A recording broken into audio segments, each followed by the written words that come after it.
I'm really nervous about making this episode.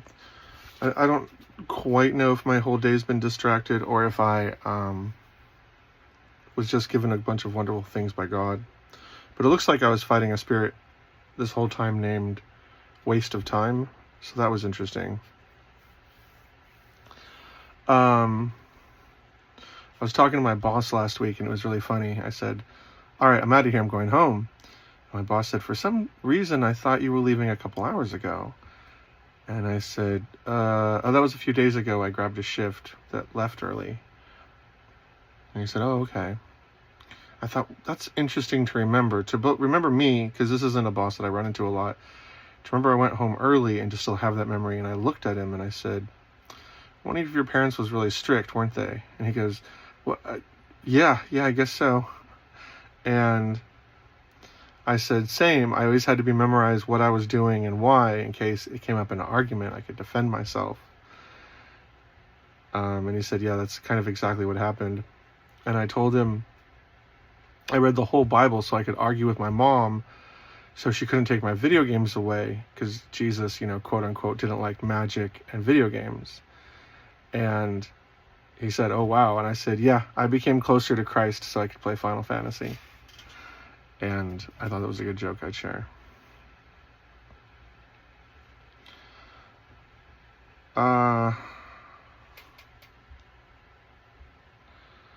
So, apparently there's unicorn emojis now, like a lot of them. I've changed a lot in the past couple of years. I'm a little more quiet about things, a little more sensitive to what could go wrong and how things are perceived, which is both good and obnoxious. I think in Christianity we spend too much time thinking about like how things look. We're afraid of being a little messy. Like, if you track mud on the carpet, that's somehow going to dissuade people from believing in Christ.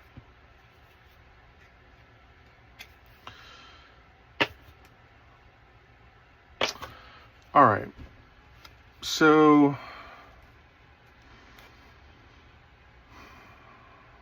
I've told this story before, and then I kind of walked away from it because I don't like discouraging Christians. And when things don't go as we expect them to go, that can discourage a lot of Christians. And because I'm still learning to use my gifts, learning to talk to God, making sure I'm talking to God and not my imagination,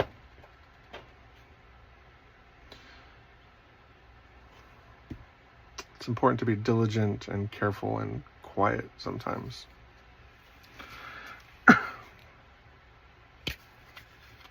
So, 2 years ago, almost exactly, 2 years ago in 2 days, I had been praying a lot to meet my wife, and God kept saying, soon, it'll happen soon. And I said, okay, because I can pray for girlfriends and get a girlfriend very quickly when I pray to God about it. But when I'm praying for a wife, it's a different ballgame. And I kept saying soon, soon, soon, wait. Okay. Now I'm a little worried because a lot of my childhood people, I had kind of a gift of discernment for reading people's personalities, and a lot of people thought it was demonic or didn't know what to do with it, so they were hesitant, and they told me to leave it alone. So it was a real chore. And because of that hostility, I always try to make sure what I'm doing is correct. And the reason this is important is I've gone from a nobody to believing in God to learning how miracles work, and now I can do miracles whenever I want. And now I'm doing things bigger than miracles. And I'm not fully unlocked yet. I can't heal the sick or make a limb. Sorry, I can heal the sick. I haven't been able to do things like heal vision or... Well, I've healed vision before. I did do it once. So there's circumstances where God will step in and let a full event happen. But as far as just using my gift regularly,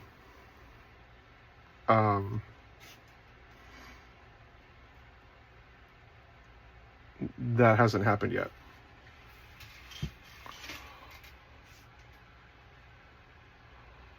Sorry, I'm popping my shoulders.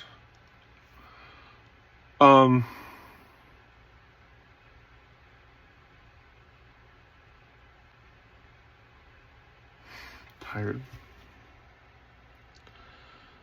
So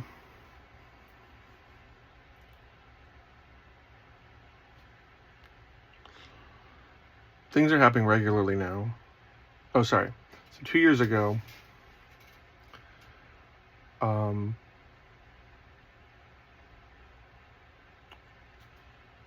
me go back one more step. There's a book called Little House on the Prairie.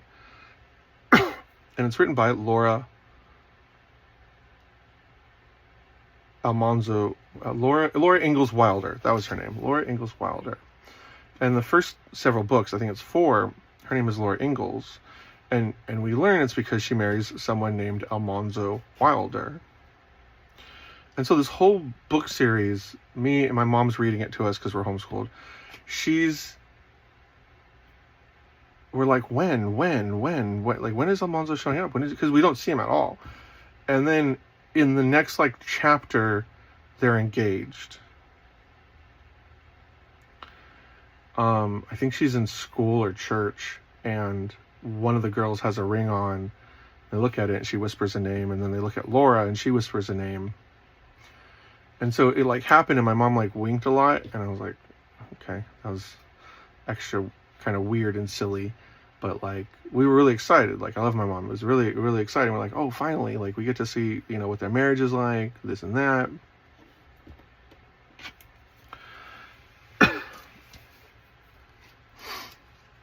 So God said it's going to be like that. That's the impression I got from God.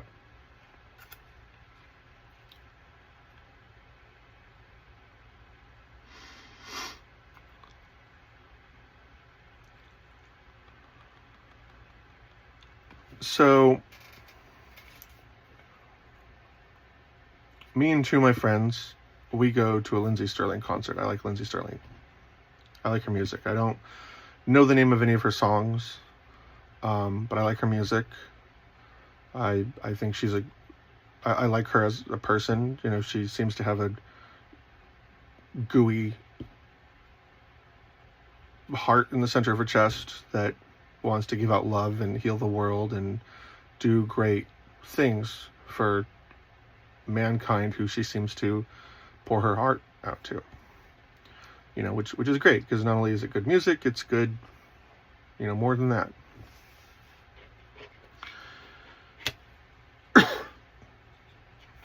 And so I'm just turning all my systems off.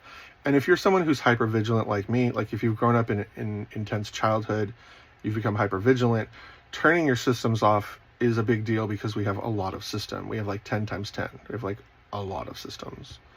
So I turn all my systems off, and I'm just saturated in this music, and the design of the show is really good. She's like has an umbrella, and there's sakura petals falling on her. Like, really cool.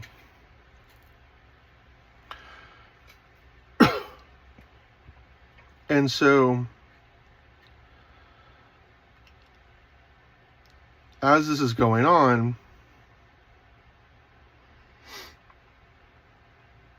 I'm looking at her on stage, and I'm just like, wow, that woman is like really sexually attractive. I'm like, she's like got great legs. And I'm not perverted. So that was the end of it. I was like, wow, she's really attractive. You know, because I grew up homeschooled, I didn't know any girls till I was 14. So I have an exceptionally strong attraction towards pretty girls. And, you know, I sat down with God one day, and I said, you know, I have this really, really strong attraction towards pretty girls. And my you know, my body is always like, oh, I should go make out with all of them, right? That's kind of what your body will say. And I'm not like that, but I listen to my body because I like to solve problems. I want to help mankind, so I look at the problems, solve, adjust, determine exceptional outcomes, and drive us towards there. So I start praying a little bit. I'm like, God, make sure she gets a good husband. Like, because I believe she's still single. I don't know. I I remember she was engaged once, and I just prayed, make sure she has a good husband. And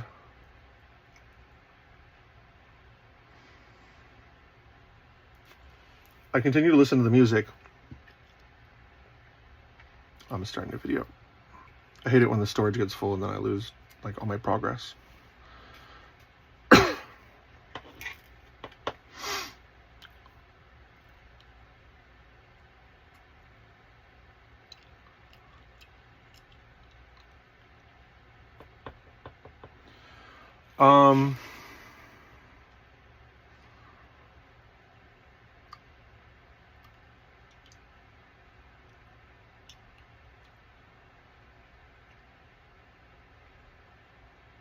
So she starts talking about, breath work to help with confidence because she has anxiety and can't sleep through the night. I'm like, oh, okay, that, poor girl. I know she grew up Mormon, so if Mormons have a different Jesus than we do, and if you don't believe in Jesus as Jesus is, I'm not sure how salvation works.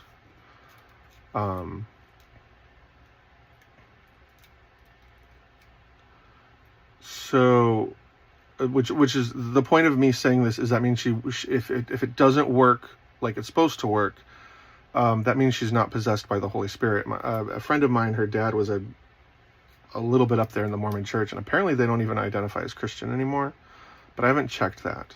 So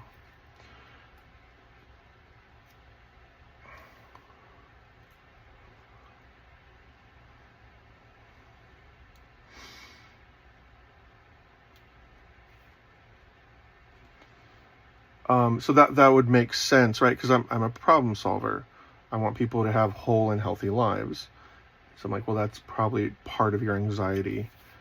And I just listen, and while I'm there, I hear an angel talk to me, and it says, "What do you want in a wife?" And I had thought of many things. I was like, cool, marry a Korean who is a martial artist or MMA star. That'd be a lot of fun, right? That'd be fun. Someone who's an MMA star is gonna be good at talking and communicating and confrontation. So I'll never have to tiptoe or worried about her ability to communicate. Because sports is a form of communication, I kind of feel, and you kind of have to get good at communication to get to that level of accomplishment and stardom. Korean culture is kind of snappy and witty, like that.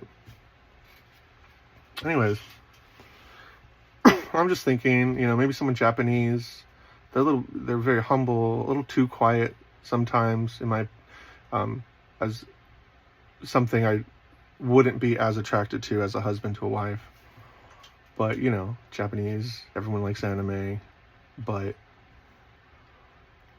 Japanese girls aren't necessarily anime girls because anime is fiction and a lot of time written by men. So, and then my celebrity crush is, at one point it was Britney Snow, but, when someone's acting, it's someone else's words going through the actor. So it's not the same. You watch interviews and you're like, well, that's not the same person as the person I fell in love with in this movie.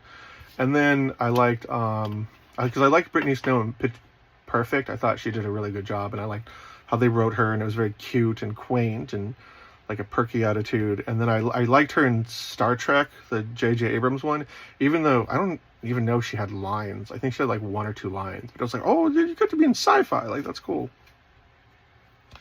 And then Kate Beckinsale, right? She played Celine in Underworld, which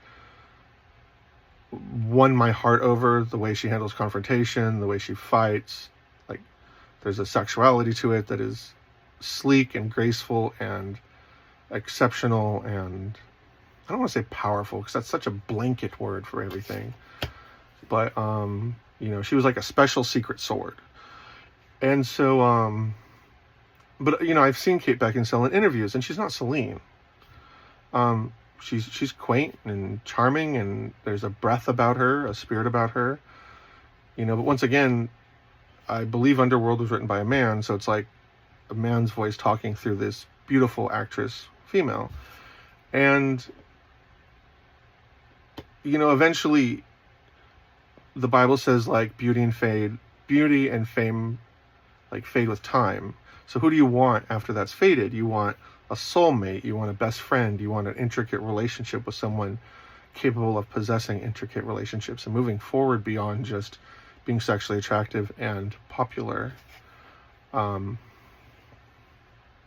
So, what else? What else do men normally want? 'Cause this is, I'm booting up. I'm thinking, the James Bond girls used to be like the peak physical attraction, and again, I've known many models. I've lived in LA, and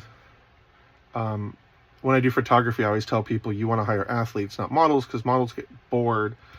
And there's good models, I'm sure, but I ran into a lot of models that got bored a lot. And when you're trying to be creative and someone gets bored, it really drains the spark really quick. Especially when they're like, I'm like, you're getting paid $20 an hour just to like stand there, I'm trying to like inspire and draw you in beautiful and intricate ways because I think your soul is interesting, and you just are bored. Like, you're being turned into art by all these fantastic artists, and some of the artists in my class were selling paintings for like $6,000, and you're bored. You can't clock in mentally and emotionally for this. Anyways,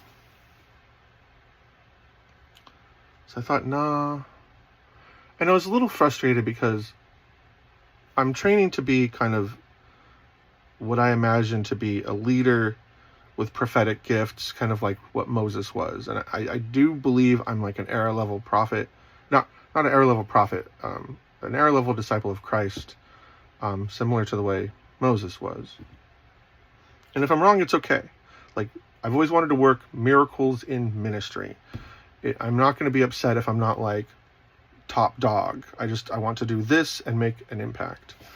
Like, I want to, like, think of it like I want to be someone who's good or even great at surfing. I'm not going to be angry that I'm not the best surfer for competitions. I just want to be legit, and then, brag jovially about being legit. Are you legit? I'm legit.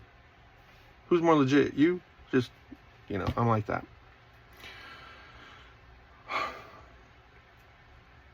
And so I get a little frustrated because I'm like, I'm trying to enjoy this, and I'm starting to have multiple thoughts, and I'm having to make sure that it's not a demon trying to distract me and take my guard down so it can, lure me into pornography later. And for those of you who haven't kept up in a while, it turns out I don't have a pornography problem.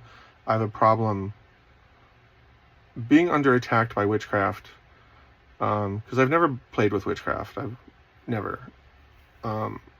And being attacked by the demonic a lot, and because being attacked by demonic Satan, because Satan is a type of person that's like an opposer. Think about like a lawyer that's really annoying and just pushes you over and bullies you over and knocks you over because they're very smart and probably smarter than you and better at arguing than you and better at removing your fundamental beliefs so they can then knock you over.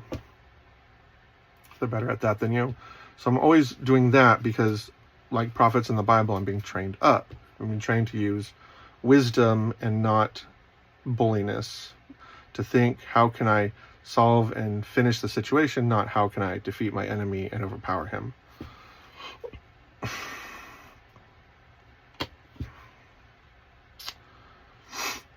So I get frustrated. I'm like, but I wasn't going to give up. I was like, and then I saw the image of like a cube, like a Rubik's cube, and there was like a slash through it, like a line, and I realized an angel had been dispatched from heaven and was coming down to talk to me. And it was like I was talking to this angel, and this one that was coming in was his boss's boss's boss. So he was like, this is like level 1, this guy was level 4. And it was really cool because the angel was like, oh, and just like stepped out of the way, because they don't really have pride standing in front of God, because they're working God's ministry. So he was like, oh, like, he's here, this guy's coming. And the angel says to me,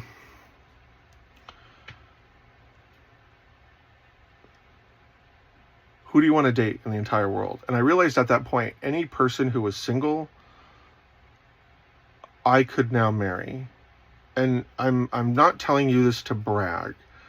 I'm telling you this because the Bible talks about God changing our souls, like changing what we like in order to do something epic, to do something great.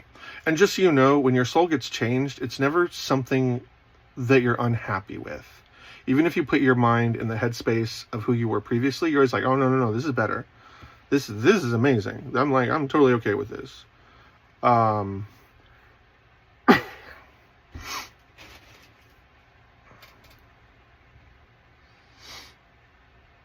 new video. Okay.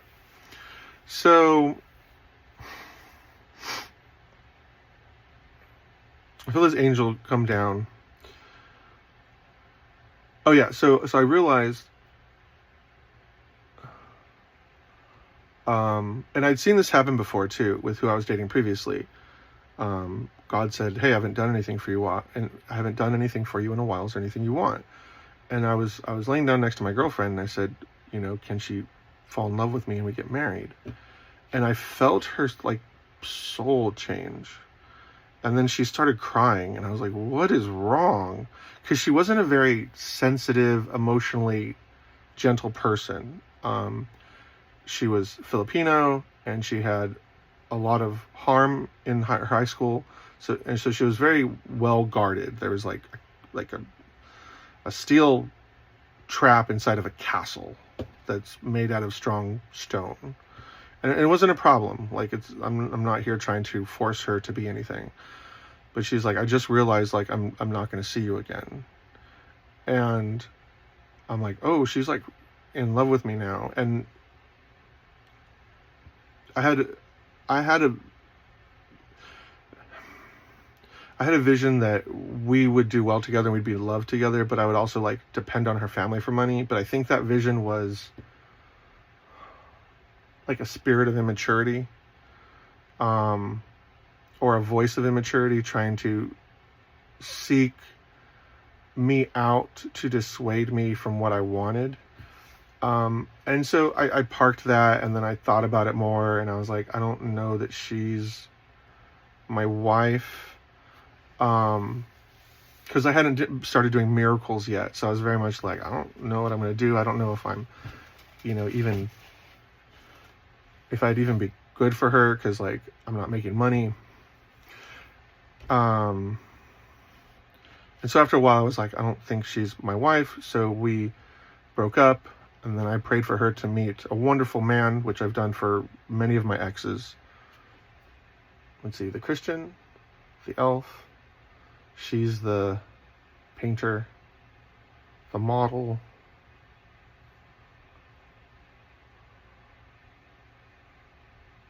I date anyone else? Yeah, so the past 4 I dated, I made sure to pray that they'd meet a really great guy. And then they did, and they're all happily married now. Including this one that I broke up with. She met him like 2 days later, and now they've been together for like 7 or 8 years. A really great guy. Really appreciated her, so I was really happy about that.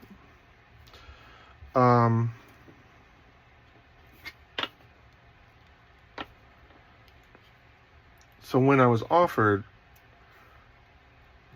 because when I was 5, my mom said, always obey God. And I was like, okay. So I set my mind to that. Because of that, God has reciprocated a lot and given me a lot of rewards and a lot of great consequences.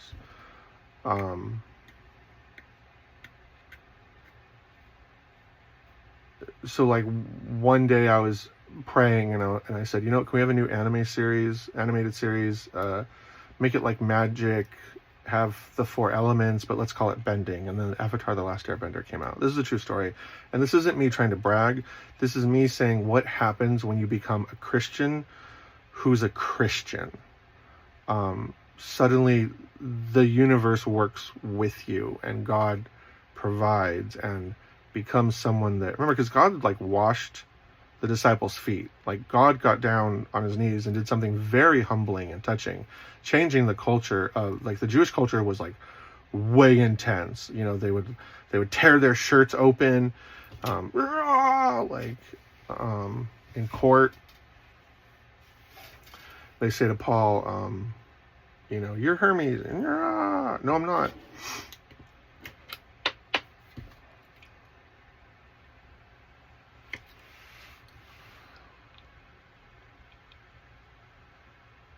So I wasn't surprised when I was offered anyone. And also, I'm sure God would have had something to say if I chose someone that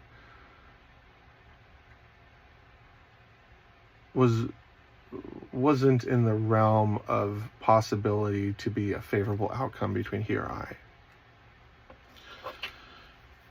So I'm thinking about this. I'm like, I don't know. I need someone who's, I really want to marry someone beautiful. I want to marry someone fit. I want to marry someone that, like, Mr. Beast said, or Mr. Beast's now wife said, one of the things that he had a checkbox for was a hobby. And I get that, because it's weird dating girls, and you're like, what do you want to do? And they're like, or you'll ask girls, what are you into? And like, I don't know. Like, okay, if your idea of a good time is scrolling YouTube for 5 hours straight, like, we need to take you outside to, like, learn to enjoy life other than just watch TV all day. And we used to do that as kids too. Mom and parents would be like, you cannot watch TV all day. To which I get it. At the same time, I'm like, hey, maybe that kid wants to start writing shows, which I would probably say you need to start writing shows if you love TV that much. Anyways,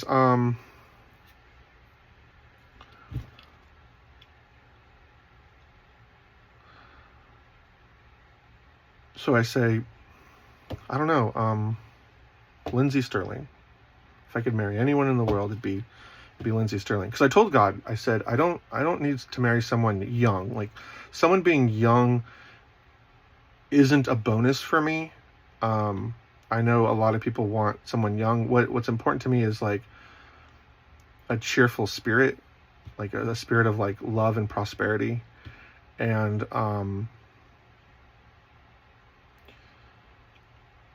I told God, I don't need someone young, and you can give me someone who needs a lot of patience. Like, I have patience to give. If there's going to be a process that you need me to be patient in order to, like, bring her around to you, or, maybe she has some trauma she needs help working out, because I'm very patient. Like, when the Filipino girl, the last girl I dated, would get angry and scream at me and get real cruel and mean, I would just stand there, and when she would calm down, she would thank me. She's like, why don't you ever get angry? And I'm like, I've had the problems you've had, so I understand. So I don't, it's not about me getting mad at you and you bowing down to me. It's about us working through together. And she always appreciated that. She always was like, thanks for being a real man. I'm like, yeah, you're welcome.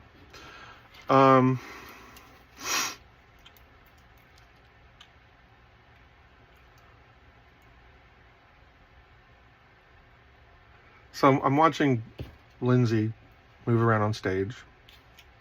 That's it. I don't really think anything of it. It's a conversation with God. And she comes out and she's wearing a silver outfit. And I believe I heard God say, tell me about Cinderella. Tell me about your favorite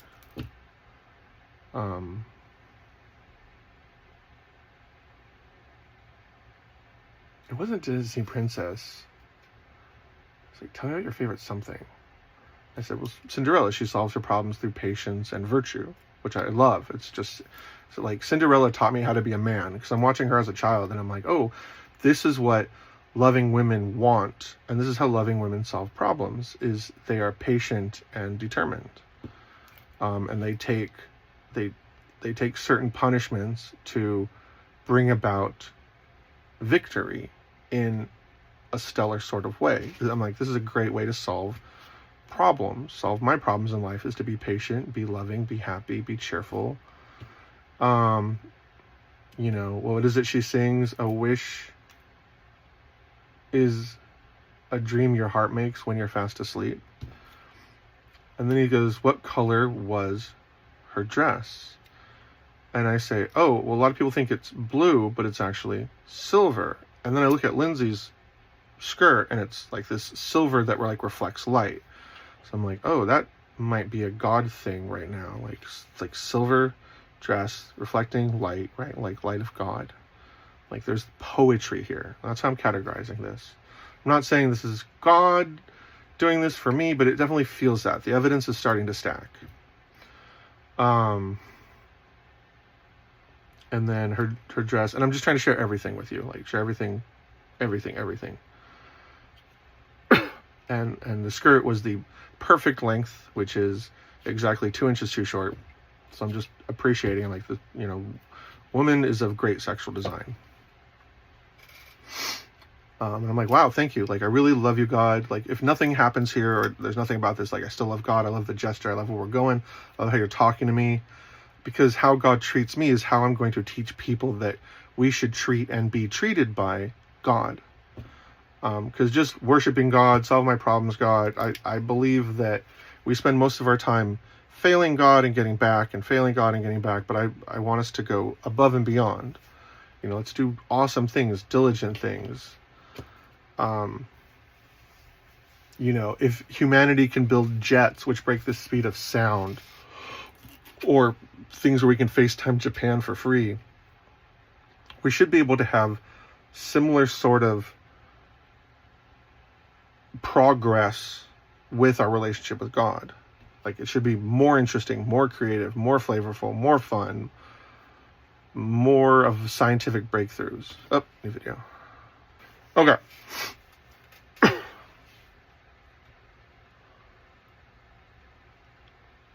So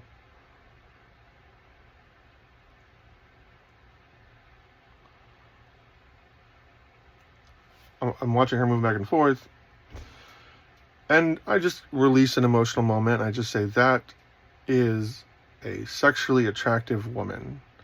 I was like, that is a very sexually attractive woman. Because she's like, I think she was on the silk, right? Just moving around. And I like fitness. I like a fit woman. I like the muscles. That's what I always looked forward to. Like, when you draw, when you do, because I have an art minor, so when you draw, it's like, muscles are really fun. And, obviously I'm a guy. That's what I'm sexually attracted to. And so I'm not like lusting after her, but I'm going like, this is a woman of stellar design, right? Stellar, like the stars, the solar system. This is a woman of stellar design. And so I say to myself, that is one sexually attractive woman. And I hear the voice of God. I've only heard the voice of God a couple times, but I audibly hear the voice of God say, wait, does he audibly say that? Yeah. You need to say that out loud. And I'm like, no. And I hear him say, you need to say that out loud. And so I have a friend who's female on my left and my buddy on the right. And the last thing I want to do is be a pig. So I go, that girl is hotter than hot. I'm like, okay, that's the great way to say it out loud.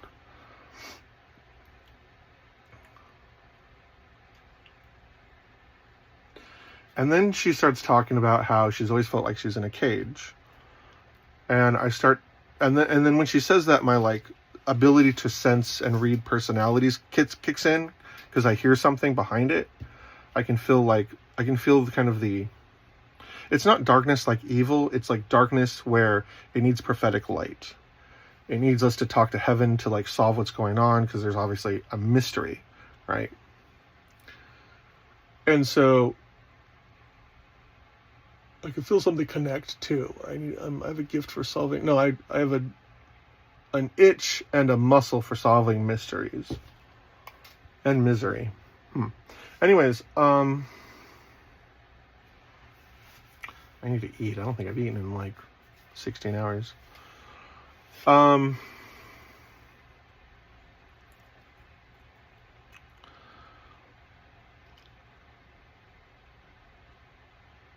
I start to listen to her talk about this cage she feels like she's been trapped into. And then the couple times I've seen her on TV, I realized that I've seen her depression. But she's so hyper competent, hyper vigilant. She has such a strong strength of personality and character, and she's motivated. So I don't think she knows that she's depressed in the way she is. And I'm like, cage? She's not in a cage. She's being prophetically trained. That's why she hasn't been able to escape the cage. Because I can hear in her voice she's tried all these things to escape this psychological cage she's in. I'm like, she's not in a cage. She's being trained. A piece of her personality can't escape because it's been pulled away from society. So heaven can train with her so she learns to use wisdom. But remember, the original word for wisdom is chakma, which has to do with master. Like a master crafter, like someone who's a master at marble, making like marble statues, art out of marble. Because remember, Jesus was a tecton, which was like a master crafter. He wasn't a carpenter. He was what was called a tecton, which I think was like tecton. Anyways, tectone. And that's an artist, a builder, and the designer. So he's like a master craftsman. So Jesus is teaching us to be the master craftsman. And remember, at the end, Jesus calls the disciples friends. So God is calling these people his friends, not his students. So very important. Because we always say like, oh, like, learn more from God, bow before God. I mean, yes, but chill, which was also something Jesus had to teach Peter. Chill.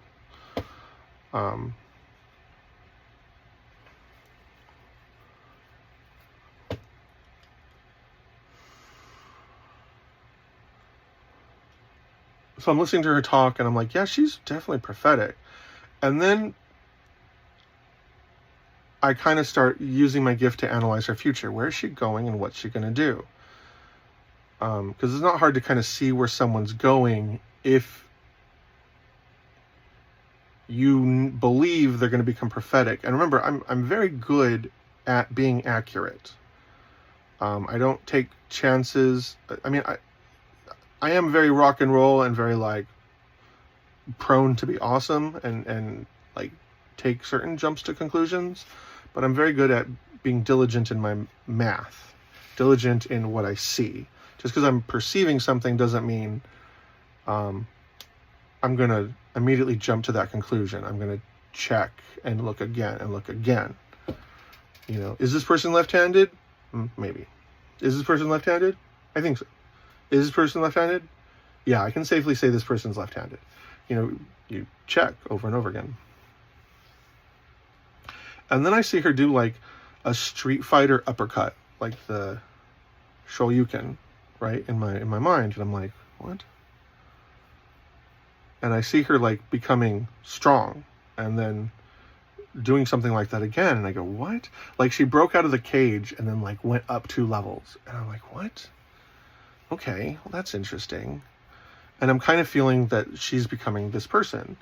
I go, that's interesting. But the only way she'd become that person is if she got the spiritual gifts of the Holy Spirit. Okay, but the only reason she'd have that level is if we were like best friends. And then I go, no, I don't give that level of power out. I normally give people, like, when I give people the ability to do miracles, the 9 gifts of the Holy Spirit, or the ability to do miracles at a stronger level. Like, you can pray to God and get miracles done, but if you have the 9 gifts of the Holy Spirit, you like are given the gift to do this. So I'm looking at her and I go, that's my power level. Someone only gets that power level if I give it to them. And not that you can't get a mature level of the gifts. From other people, but I recognize like my signature. I recognize like my fingerprint. I recognize my feel. I'm like, that's mine. And then I'm looking at these like kind of colors that I'm kind of perceiving intuitively, and I'm like, and that's black. Like, black is my favorite color, black and orange. So I go, huh? And Yeah, so as your gifts build, as you use them, if you're, you can become involved in ministry in a way where you now get the ability to give them out to others, right? Use the gifts you were given when the elders of the church laid hands on you and prayed. Yeah, by the way, if you ever want to do miracles, go to your church, go to the pastor, tell him to put his hands on you and pray. You can pray that you have the 9 gifts of the Holy Spirit. That's all you have to do. And then just be diligent, because it's a lot of power and you want to have good responsibility. And make your life about the craftsmanship, not about beating people up. Beating people up does not turn them into good people. And it's very important you understand that.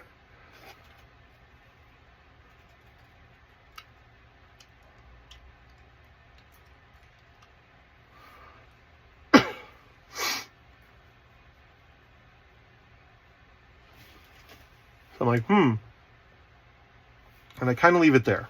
Like, okay, maybe something will happen. I don't know. I don't get my hopes up at everything anymore. Like, I know God has great plans for me and I'm moving there, but if I get my hopes up and then I fail, I might porn binge. So I control my hope. And I'm saying there's always hope, but I control what I grab onto. So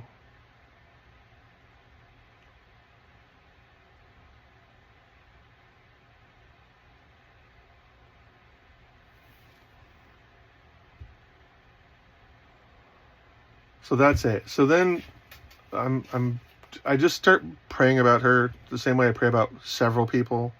Like before I go to bed, I'll pray for 30 minutes and I'll pray over a bunch of people. And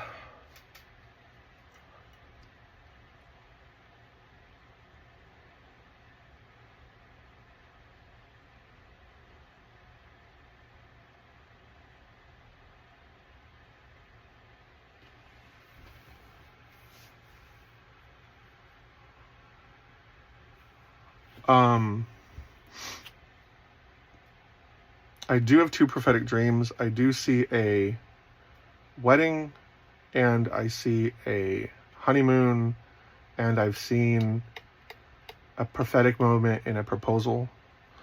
Now you have to remember, prophecy does not mean she loses free will. Like, she can do whatever she wants. I'm not here to push a future. I'm here to cultivate one. Think about it like having a garden. Like, you want to make sure there's no weeds. You want to make sure things are fed and planted. But the type of fruit this yields, I'm not going to be upset. I want some fruit. But if things don't work out here, it's okay. Like, I'll be okay. Everything's okay. God will provide me a wife. And I think I know, if she says no and walks away, I think I know who's behind her. So, new video. So, I have those prophetic dreams, and a prophetic dream is very different. It's very, like, powerful. So I know these are prophetic. And then if the prophetic doesn't come true, I've heard the voice of God, so I will talk to God and say, what did I do wrong? Where did things go wrong? What went wrong? Because I need to make sure I'm not teaching you guys incorrect biblical philosophy and biblical logics, right? The foundations of reality. It's important for me to teach y'all things that matter and are verifiably legitimate. Because I don't want to be a fraud. There's enough of that.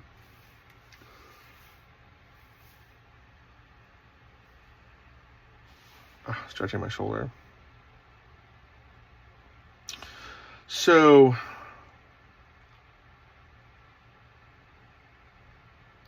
I'm going to sleep one night. And before I leave the Lindsey Sterling concert, I say to God, hey, if you need this process to take 6 months or so that way you look good and we have like a super ending where you look good and people talk about this story and people know you're God, I'm more than willing to do that. I'm willing to have this take a while so that way you look great. Because as much as I want what I want God, to go out with a bang. I want him to be like, boom, like, King David had his parade, Jesus had his parade, when Joseph came out from the prison, the Pharaoh gave him his ring, right? The Pharaoh had a ring, and it gave Joseph the power of the Pharaoh. Show them my ring, they're going to do whatever you want. So Joseph was put in charge of making sure like Egypt didn't die during the 7 years famine.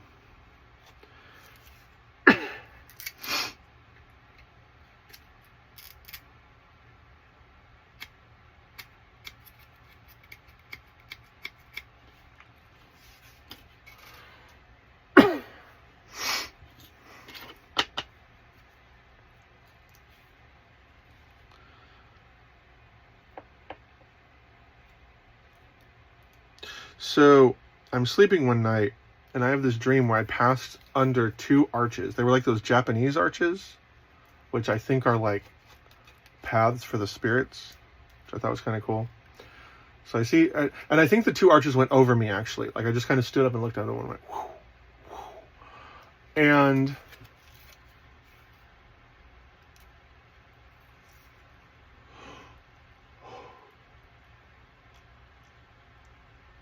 I heard, look, you will walk and talk with Lindsay, look towards Christmas. You will walk and talk with Lindsay, look towards Christmas. Now, this is, again, one of the few times in my life where I heard the voice of God. That was Jesus talking to me. Like, okay. And so 6 months later, Christmas came and nothing happened. And so I was devastated. So I was having all these great dreams, and like, they didn't come true at all. And then,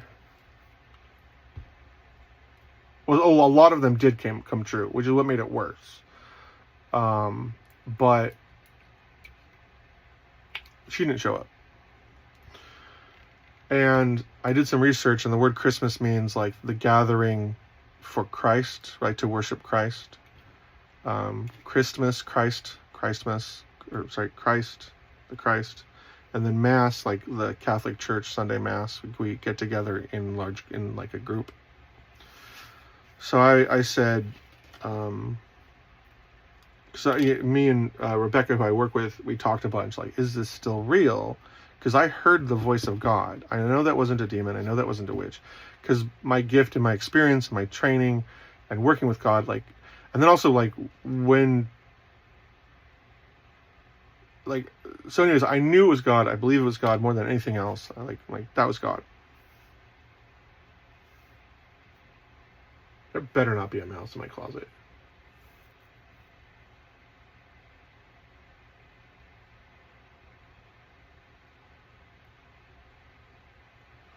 Okay,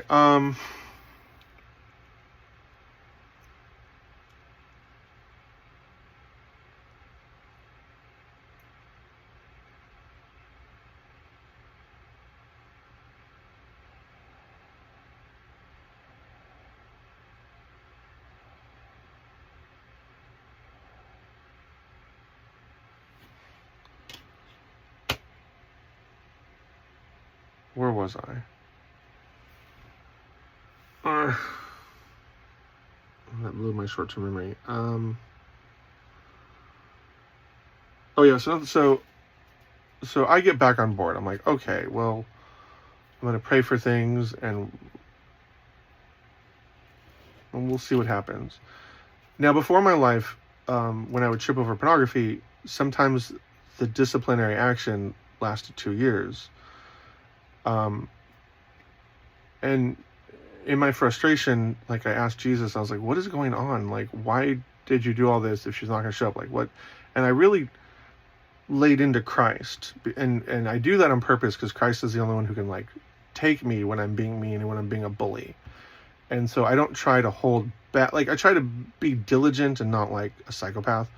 But I don't hold back. And I was like, why did you do this if this is going to happen? Like, what was the point of that? Like, I was mad and upset. And I wasn't being mean to Christ, but I was, like, not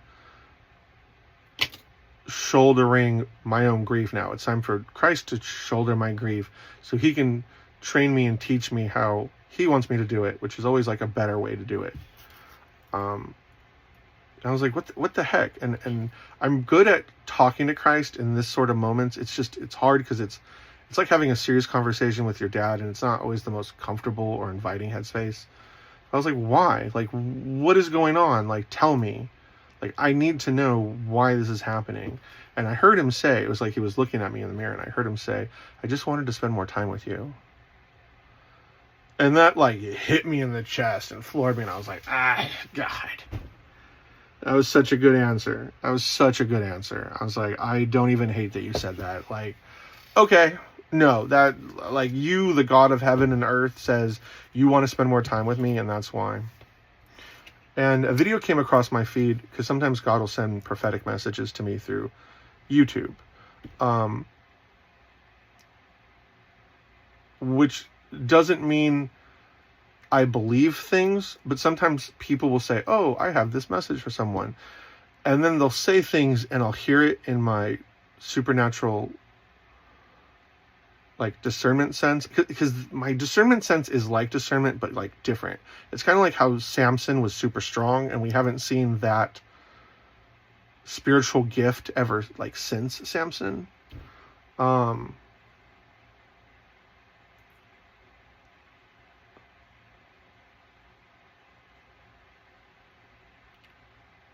But anyway, so I knew that was God, and I was like, okay, that makes me feel good. So time goes on, I pray, Becca prays, because Rebecca really wants to get married too. And I have an idea, I should really check it with heaven, of who she's going to marry. Anyways,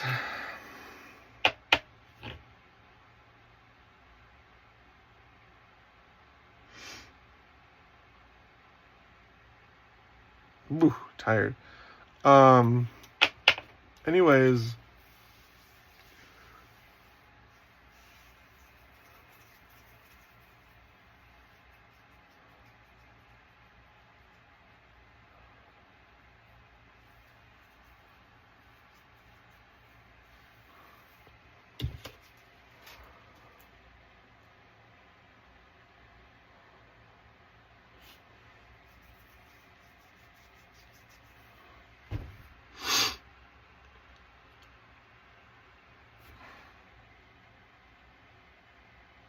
it was such a good answer. I was like, okay, so me and Rebecca pray every day, and we pray, and I need to pray with her in just a minute too. It's almost time to call her.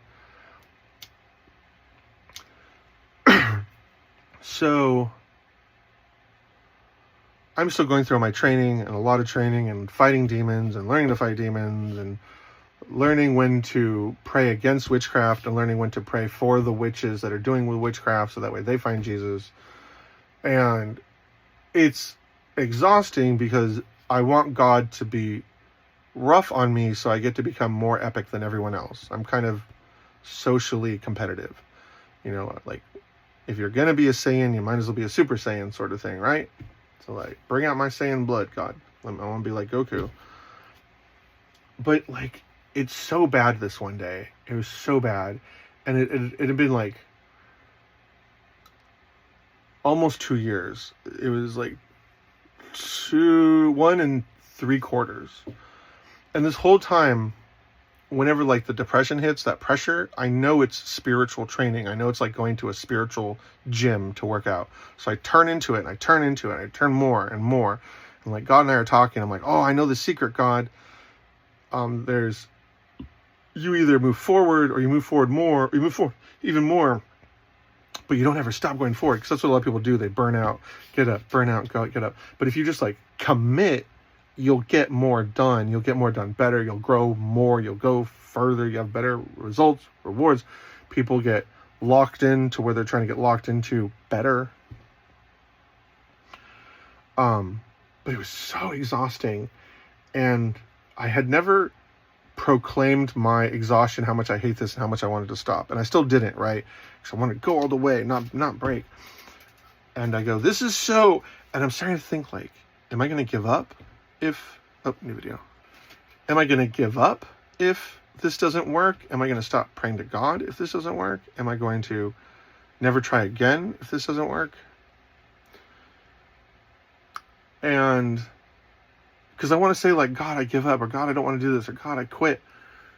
And I go, this is just this is just so hard. And it was the first time I was like, nah! And I fell asleep for a second, and I had this vision of, so Dumbo's one of my favorite Disney characters. My favorite 2 movies was Cinderella. Not trying to flip people off. Cinderella and Dumbo. I think I like Dumbo more, but Cinderella's like close and better in some different ways. So at the Disneyland, when I was a small boy, I liked the Dumbo ride. And so I saw myself curving around this Dumbo ride, and I was worried about being late. And I said, I don't know why we're worried about being late. It's not like we're going on a ride.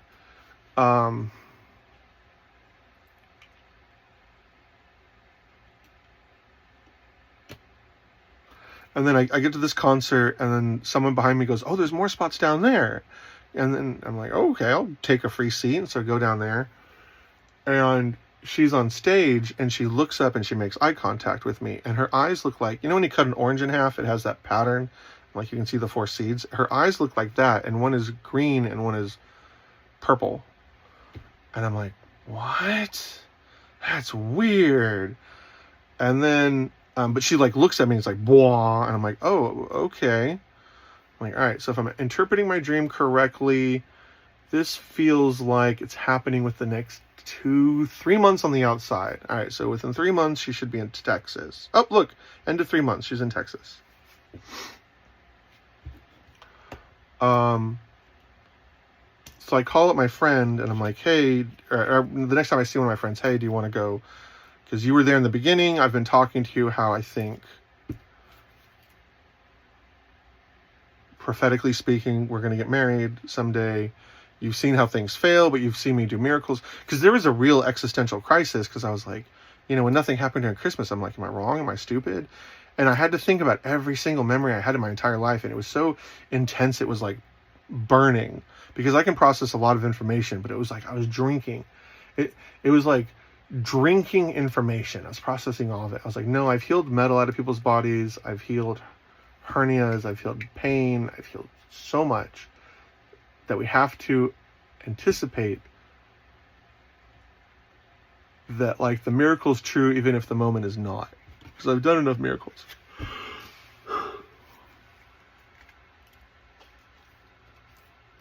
Where was I going?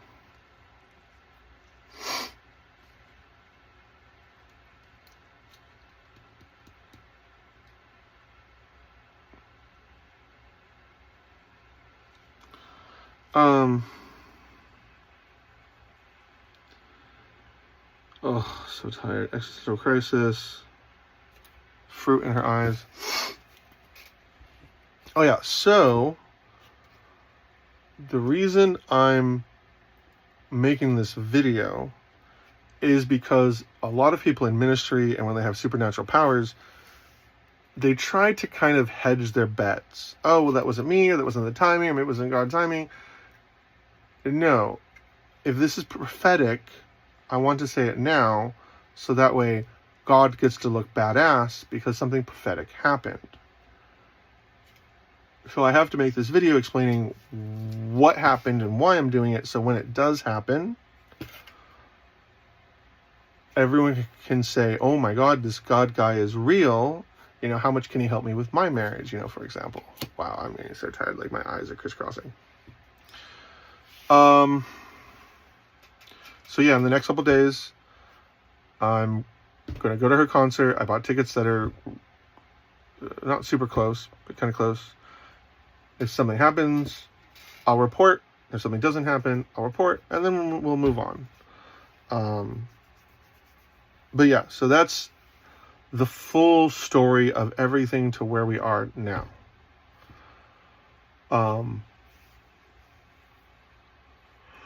Yeah, I haven't done too much miracle works, but I might start working with the Veterans Affairs Office and trying to heal people regularly. So that's coming too, which might end up putting me into a position to do it full time. So that'd be cool too. Okay, now I need to stop. I think you know anything. I feel like this ending should have been more climactic. It feels a little anticlimactic, but those are my thoughts. That's where my headspace is. Yeah. All right. Love you guys. I almost forgot. Hopefully I don't have anything in my teeth. I just ate breakfast or dinner. I've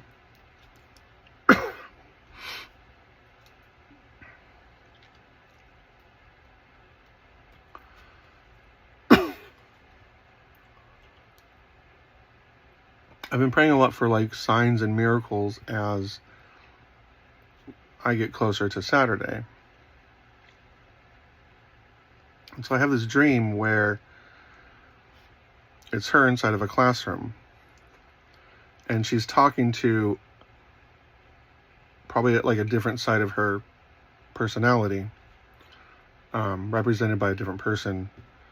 So maybe like internal thought in a different voice, different ego, not ego in a bad way, but just, the internal identification of self, who's making a wedding cake, designing, like decorating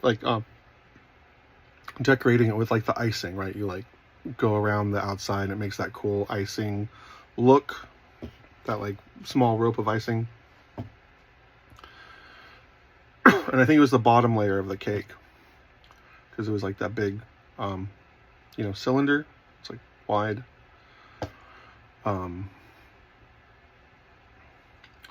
And so the one in the classrooms, I think it's the younger self, probably like the high school self, the one that was optimistic about life and hopeful, said, the last 2 times we did this, I got ready and then nothing happened. And I saw like her getting ready for like this event, which presumably is like a wedding, and then nothing happened. And so I think she tried to look on the bright side and say like, next time, like, don't lose hope. Even though to put yourself there mentally and spiritually is like a little bit manic, but it's like manic benevolent. Like, I'm going to hope, like, I'm going to cheer, like, we're not going to give up, because what else can you do besides fail and cry and fail and cry? And we know she's the sort of person who like feels things deeply, because she, after,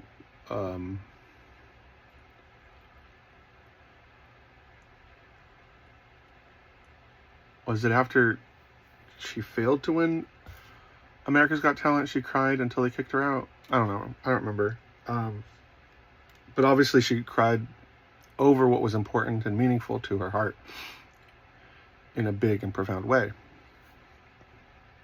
because she cares and she's triumphant in her nature, or moves to be triumphant in her nature.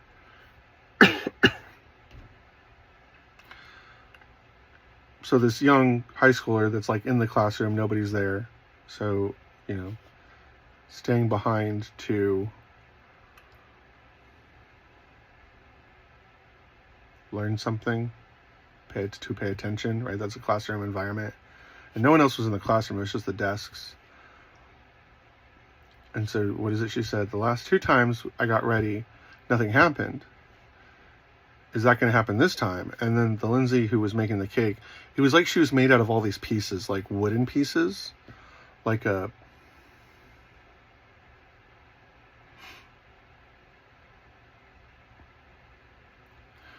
the pieces had come together and fit. And so remember the classroom Lindsay said, I got ready 2 times before and nothing happened. Having the day off, she was, wasn't bad. She was eager to have the day off in a manner of speaking, even though she it's not what she wanted, it's what she was happy about, to like try and put herself on the bright side to not become manic and depressed. And I'm not trying to be depressing, but I like the honesty of stories and the honesty of how things play out, because you deserve to have things talked about honestly. When there's sad and depressing things, we want to move past them or work through them or get to the good news. And so she said, we did this 2 times before and nothing happened. Is that what's going to happen this time too? And the Lindsay making the cake goes, and this I don't think has ever happened before. So I'm dreaming the dream, and she's in front of me, like I'm looking at her hunched over a table, like putting icing on the cake. And so she looks up at me, and it's those like eyes, right? Remember the powerful eyes? It was like purple and green or something like that, but they were like more intricate, and there was this power like right here. And she goes, is that what's going to happen this time too? And she looks at me. So I'm dreaming and I'm seeing it from this point of view, and she looks at me, like straight at me, and I feel this intensity of personality. I feel this spiritual oomph, like just like, and she looks at me and she goes, no, it's not. And I was like, whoa. You know, because obviously if this does play out the way I've been seeing with the gift of knowledge and seeing with the gift of discernment and seeing in faith and seeing in wisdom and seeing prophetically and trying to drive towards this event,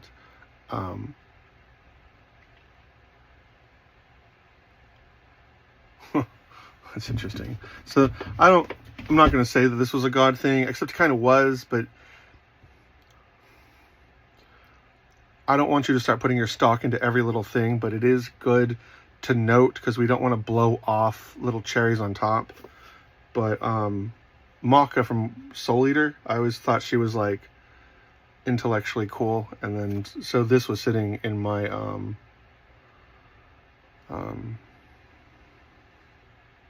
pile of books, Maka.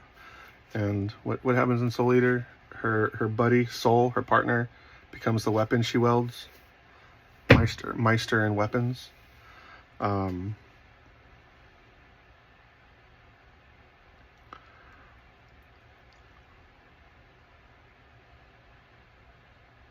yeah, so that's good news. And then for a bonus story, I was having a hard time. So the closer we get to like God being shown to be brutally badass, like the demonic realm is going to try and stop that. So there's been a lot of interesting things.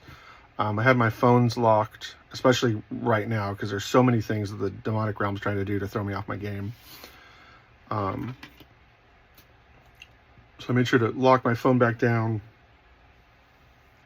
And then there's just this like witchcraft force that I was praying against, and I wasn't really getting very well. And I was just sitting there, and I saw her, and I have a lot of spiritual might, and I've always known instinctively that my wife would inherit what I've cultivated, a lot of spiritual authority and might and efforts and fruitfulness, right? The same way, if you guys get any gifts of character or spiritual gifts, your kids will inherit them, and they'll become more powerful and more pronounced. This doesn't mean what you're doing is weak. Like spiritually, I do a lot of things, and then like when I've dreamed of my daughter, she does interesting things. So anyways, Lindsay was suddenly there, and she had a sword on her hip, and it was in the sheath. It looked like something smaller than a samurai sword, but still as like important. And so the sheath was this like dark color, like black, but like also like a deep wood. And she spun around, and the scabbard hit me right here. And then all of a sudden I was like, all the demonic force was like knocked off of me, and I was able to like go to the gym and get myself back in order. But that was interesting. So bonus story. So anyways, it's important for all of y'all to know what happened. I'm going to try and record how the day goes on Saturday. And then if nothing happens, I don't know, I'll eat a pint of ice cream, and then we'll plan for the future. All right. Love you guys.